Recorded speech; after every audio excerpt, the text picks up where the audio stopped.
고난을 통해 주님께 나아가야 합니다. 이런 제목으로 우리 월삭 새벽 기도의 첫날을 우리 함께 이렇게 말씀을 보도록 하겠습니다. 우리가 하나님의 말씀을 읽고 또 신앙 서적을 이렇게 보면 우리 인생살이에서 무엇이 옳고 또 무엇이 그런지 또 우리는 어떻게 살아야 할지 이런 것들이 분명하게 보입니다.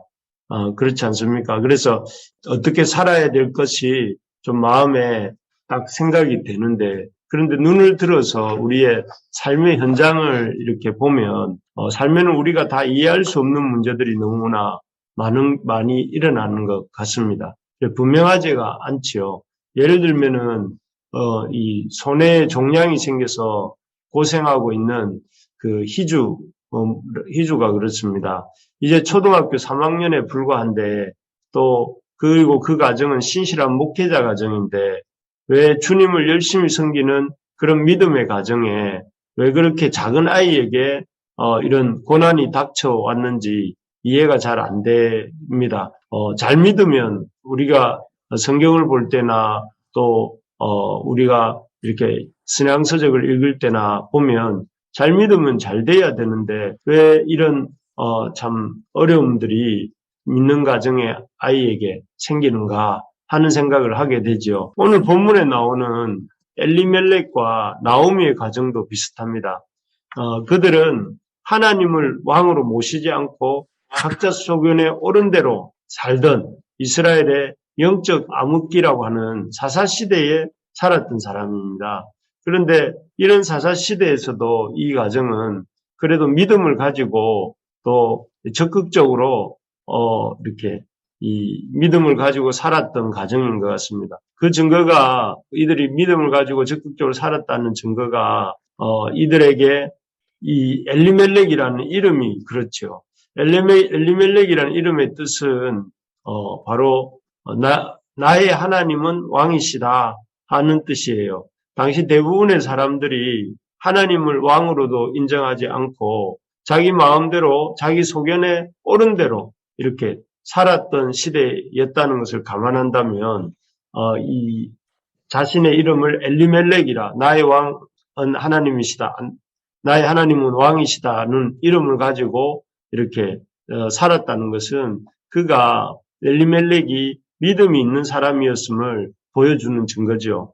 또 엘리멜렉은 믿음뿐만 아니라 믿음이 있었고 이 사사시대였음에도 불구하고 믿음이 있었을 뿐만 아니라 삶에 있어서 굉장히 삶에 적극적이고 책임감이 있었던 사람인 것 같습니다.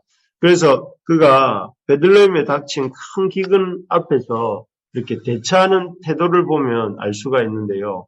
그는 적극적으로 이렇게 그 기근 앞에서 그냥 수동적으로 머문 것이 아니라 적극적으로 요단강을 건너 또 이렇게 경제적인 형편이 이스라엘보다는 상대적으로 나았던 그 모압 지방으로 가려고 하는 것을 볼 수가 있습니다. 요즘이야 나라와 나라 사이의 이동이 좀 쉬워졌습니다. 물론 지금 코로나로 인해서 좀 힘들긴 하지만 나라 사이에 마음만 먹으면 코로나 이전에는 얼마든지 이동할 수가 있었던 시대입니다. 그러나 고대에는 나라와 나라 사이를 이 온 가족을 이끌고 이민을 간다는 것은 웬만한 용기나 적극성이 없으면 어려운 일이었을 것입니다. 그래서 이처럼 이민을 가서라도 나라를 옮겨서 다른 지역으로 가서라도 가족을 먹여 살리고자 하는 이 엘리멜렉의 모습 속에서 그가 참으로 적극적이고 또 생활력이 있는 그런 사람이었겠구나 하는 생각을 해보게 됩니다. 하지만 이렇게 엘리멜렉과 나오미의 가정은 참 사사시대임에도 불구하고 하나님을 왕으로 이렇게 모시고 또 어찌하든지 자기에게 주어진 삶에 대해서 최선을 다해 감당하려고 하는 그런 믿음의 가정이었던 것을 보지만 그러나 실제적인 삶에서는 그렇게 삶이 믿음대로 풀리지는 않았습니다. 그래서 믿음이 좋고 유능한 생활인이었던 엘리멜렉은 모압에 도착한 지 얼마 되지 않아서 갑자기 이렇게 숨지는 급사를 하는 이런 상상하지 못한 일이 아까 읽었던 본문에 보면 나옵니다. 그래서 엘리멜렉은 모압 땅으로 옮긴 지 얼마 되지 않아서 죽게 되고 또 이 죽음으로 인해서 경제적인 재기를 꿈꾸었던 엘리멜렉과 나오미의 가정은 풍비박산이 나게 되죠. 나오미는 젊은 나이에 과부가 되었습니다. 그리고 남편이 없는 싱글맘 또 이렇게 워킹맘이 될 수밖에 없었죠. 그렇지만 다시 한번 나오미 역시 남편 없는 빈자리를 채워가면서 두 아들을 키웁니다. 그래서 두 아들을 잘 키웠고 또 이 아들들이 장성한 후에 모압 여인 오르바와 룻을 만나서 각각 아들들을 이렇게 이 행복한 가정을 이루게 합니다. 참 이로 인해서 이제 그 아비멜렉의 죽음으로 드리워졌던 그 죽음의 그림자가 나오미의 가정에서 이렇게 지워지는 듯 했습니다. 하지만 거기서 끝이 아니었습니다. 여기 5절에 보니까 그의 사랑하는 두 아들도 이유를 알 수 없는 그것으로 이렇게 급사를 하게 됩니다. 그래서 참 두 아들마저도 죽고 두 아들의 자부 역시 이렇게 자신과 같은 과부의 신세가 되게 되고 맙니다. 참으로 믿음으로 한번 살아보려고 했던 엘리멜렉과 나오미의 가정이 완전히 이렇게 깨지는 참 안타까운 모습이 아닐 수 없습니다. 참 엎친데 덮친다 하는 말이 바로 이 가정을 두고 하는 말인 것 같습니다. 참으로 이렇게 하나님을 믿고 애쓰는 또 하나님을 믿고 살아가려고 애쓰는 사람들의 인생에 왜 이런 고난이 계속 오는 것일까요? 왜 이렇게 갑작스럽게 또 감당하기 어려운 힘든 무게로 찾아오는 고난이 주는 의미가 메시지가 무엇일까요? 사실 우리도 우리 인생에 이해할 수 없는 우리가 감당할 수 없는 고난들이 한 번씩 이렇게 찾아오지 않습니까? 왜 내 삶이 이런 어려움을 겪게 되나 하는 생각을 하게 되는데요. 이런 고난이 주는 메시지는 무엇인가? 첫째는 이런 고난이 우리 인생의 잘못이나 실패를 말하는 것이 아니다 하는 것을 이 룻기의 나오미와 엘리멜렉의 가정에 찾아온 고난이 우리에게 말해줍니다. 사실 어떤 사람들은 이 나오미의 가정이 이렇게 이런 고난이 찾아온 것이 그들이 약속의 땅을 버리고 이방 땅 모압으로 갔기 때문이다 이렇게 말을 합니다. 그래서 원래 이렇게 이스라엘에 이렇게 머물렀어야 되는데 엘리멜렉과 나오미가 약속의 땅 베들레헴을 버리고 모압으로 갔기 때문에 그렇다라고 말을 하지만 우리가 아까 본문을 읽어볼 때에 이 가정의 고난의 원인이 그들이 약속의 땅 이스라엘을 떠났기 때문이다 이렇게 어떤 명확하게 명시적으로 밝히고 있는 구절이 없습니다. 이들 가정에 찾아온 이 고난의 원인을 이렇게 죄 때문이다 이렇게 말하고 있지 않는 것이죠. 이들 가정에 찾아온 이런 고난은 원인이 그들의 잘못 때문이거나 또 그들의 참 문제를 벌하기 위한 어떤 결과로서 온 것이 아니다 하는 것이죠. 그래서 이를 통해서 우리 인생에게 알려주는 것은 우리 인생에는 이런 고난이 얼마든지 찾아올 수 있다는 것을 믿음으로 살아도 얼마든지 찾아올 수 있다는 것을 이 두 사람 엘리멜렉과 나오미가 이렇게 겪고 있는 고난을 통해서 우리에게 보여주고 있는 것입니다. 정말 그렇습니다. 우리가 믿음으로 살고 또 믿음을 가지고 살아보려고 애를 쓴다 할지라도 우리 피조물로서 연약한 우리 인생에는 감당할 수 없는 고난이 찾아오기도 한다 하는 것이죠. 그렇기에 우리가 우리나 우리의 이웃들에게 또 이렇게 고난이 찾아오고 힘든 상황이 닥쳐올 때 왜 그런 고난이 왔는지를 그때 우리가 욥기에 보면 욥의 친구들이 마구 따지지 않습니까? 너의 죄가 있기 때문이다 하면서 욥을 몰아세우기도 하고 욥에게 회개할 것을 강요하기도 하고 그러면서 아주 이렇게 욥을 고통스럽게 했던 욥의 친구들이 있었는데요. 그들처럼 그런 우리 자신이 또는 우리의 이웃들이 당하는 고난에 대해서 이렇게 대처하면 안 된다 하는 것입니다. 오히려 이해할 수 없는 인생에는 우리가 이해할 수 없고 감당하기 어려운 고난이 있을 수도 있다 하는 사실을 기억하면서 그런 고난당한 사람을 위로하고 또 그 사람을 이렇게 일으켜주고자 하는 그런 우리가 될 수 있기를 바랍니다. 그리고 또한 이런 고난이 왔다고 해서 우리 인생에는 누구에게나 이런 고난이 올 수 있다는 것이고 또 이런 고난이 왔다고 해서 또 그 인생이나 그 가정이 완전히 실패하고 망한 것은 아니다 하는 것이죠. 룻기 전체 이야기를 한번 생각해 보면 짐작할 수 있지만 이 고난을 통해 나오미는 참 머리로서 또 관습적으로 또 지식적으로 알고 있던 그 여호와 하나님의 어떤 주권과 섭리에 대해서 이렇게 머리로만 알고 있는 것에서 그치지 않고 인격적으로 실제적으로 체험하고 만나게 되는 기회가 됩니다. 그래서 참 이 나오미의 신앙이 그냥 하나님과 깊은 어떤 체험을 통해서 주님을 알아가는 그런 결과를 보게 되죠. 그리고 또 모압 여인이었던 룻은 어떻습니까? 룻은 그 아주 이런 고난을 통해서 이 모압의 헛된 신을 버리고 또 이렇게 이스라엘로 나와서 여호와 하나님을 섬기는 백성이 되지요. 그리고 백성이 될 뿐만 아니라 어떤 다윗의 증조모가 되어서 예수 그리스도의 이 족보에 들어가는 이 놀라운 복을 누리게 됩니다. 겉으로는 이렇게 나오미의 가정도 그렇고 룻도 그렇고 실패하고 또 아주 낭패를 당한 것 같지만 오히려 이 고난을 통해서 이들은 하나님을 깊이 인격적으로 경험하고 또 하나님의 구원 역사에 참여하게 되는 그런 놀라운 복을 받아 누리게 된 것입니다. 참으로 앞에서도 말씀드렸지만 우리 피조물인 우리의 인생에 또 죄로 말미암아 죄인된 우리의 삶에 때로는 우리가 이해할 수도 없고 감당할 수도 없는 고난들이 옵니다. 그럴 때 그 감당할 수 없는 고난 때문에 우리가 하나님에 대해서 참 신뢰를 잃고 또 깊은 불신앙의 나락으로 떨어질 수가 있습니다만 그럴 때 불신앙의 나락으로 떨어지지 말고 그 감당할 수 없는 고난이야말로 하나님을 인격적으로 만나는 기회구나 이런 생각을 해요.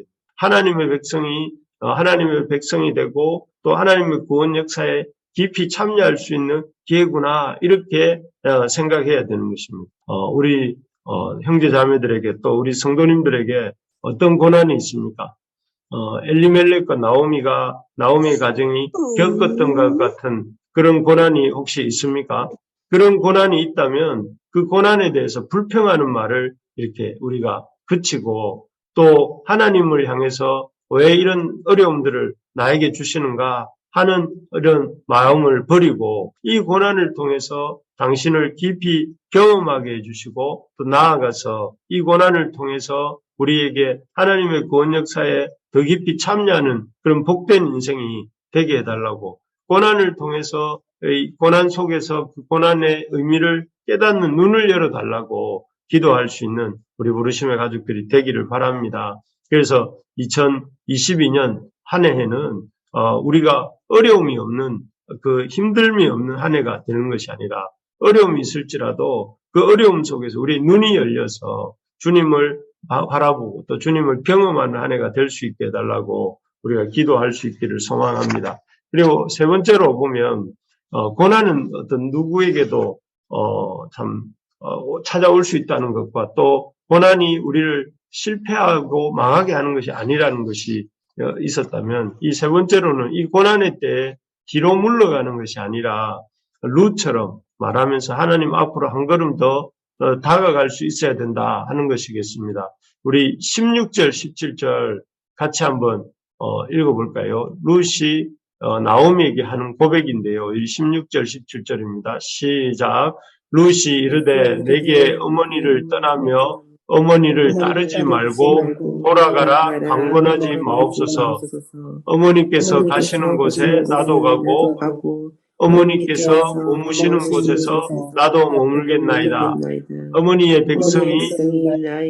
백성이 되고 어머니의 하나님이 나의 하나님이 되시리니 어머니께서 죽으시는 곳에서 나도 죽어 거기 묻힐 것이라.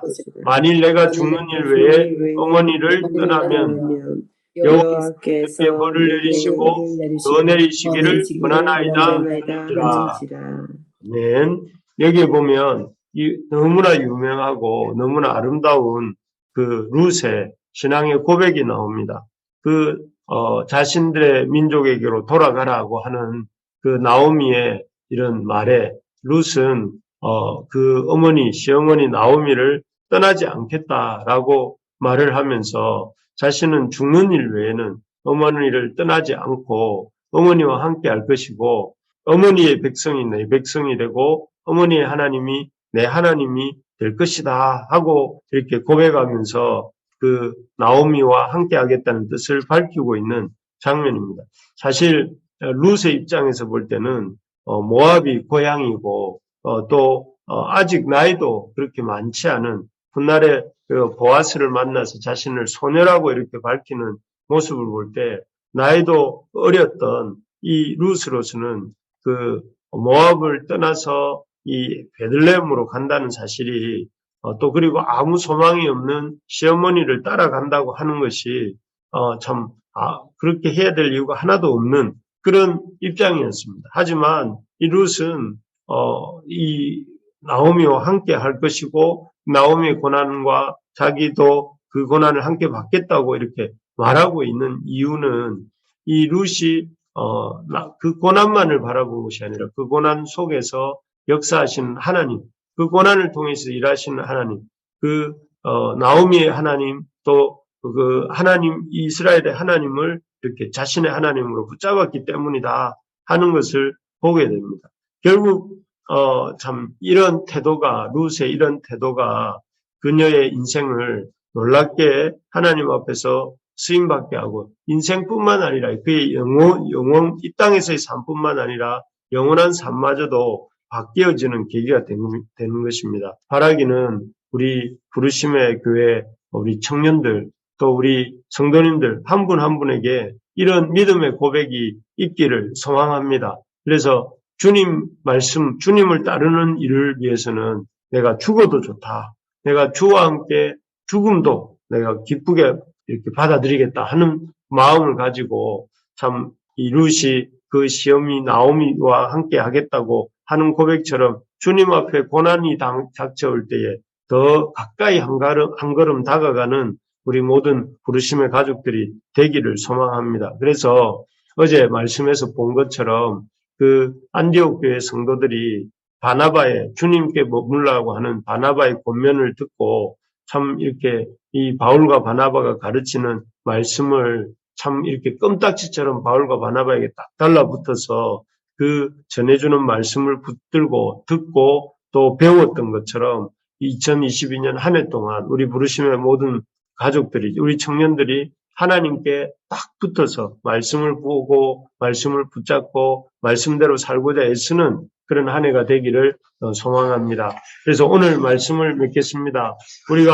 우리 인생에는 우리 인생이 다 헤아릴 수 없는 때로는 그런 고난이 찾아올 때가 있음을 보게 됩니다. 그런 고난이 올 때에 그런 고난을 통해서 우리가 주저앉을 것이 아니라 이런 고난은 우리 인생이 잘못됐거나 실패를 의미하는 것이 아닐 수 있다는 것과 또 그리고 그런 고난을 통해서 우리가 망하는 것이 실패하거나 망하는 것이 아니라는 것.